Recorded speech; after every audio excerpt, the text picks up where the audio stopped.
Chapter 17. The Divisions of Faith.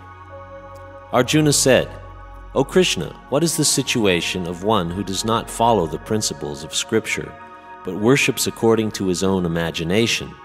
Is he in goodness, in passion, or in ignorance? The Supreme Lord said, according to the modes of nature acquired by the embodied soul, one's faith can be of three kinds: goodness, passion, or ignorance. Now hear about these. According to one's existence under the various modes of nature, one evolves a particular kind of faith.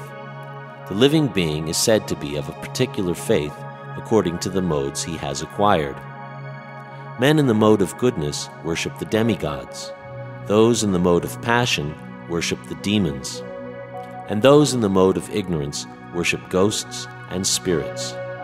Those who undergo severe austerities and penances not recommended in the Scriptures, performing them out of pride, egotism, lust, and attachment, who are impelled by passion and who torture their bodily organs, as well as the supersoul dwelling within, are to be known as demons. Even food of which all partake is of three kinds, according to the three modes of material nature. The same is true of sacrifice, austerities, and charity. Listen, and I shall tell you of the distinctions of these. Food in the mode of goodness increases the duration of life, purify one's existence, and gives strength, health, happiness, and satisfaction. Such nourishing foods are sweet, juicy, fattening, and palatable. Foods that are too bitter, too sour, salty, pungent, dry, and hot are liked by people in the modes of passion. Such foods cause pain, distress, and disease. Food cooked more than 3 hours before being eaten, which is tasteless, stale, putrid, decomposed, and unclean, is food liked by people in the mode of ignorance. Of sacrifices, that sacrifice performed according to duty and to scriptural rules, and with no expectation of reward, is of the nature of goodness.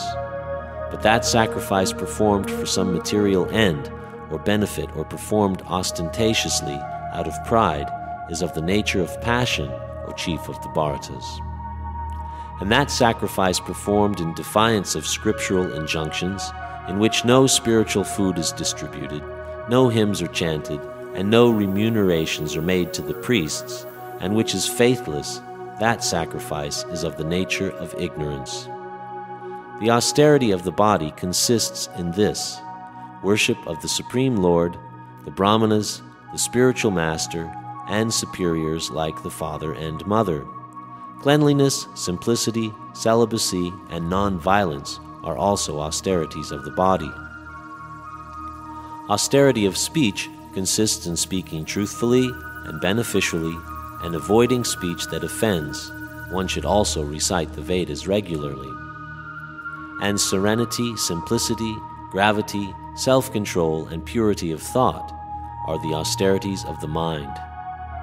This threefold austerity practiced by men whose aim is not to benefit themselves materially, but to please the Supreme, is of the nature of goodness.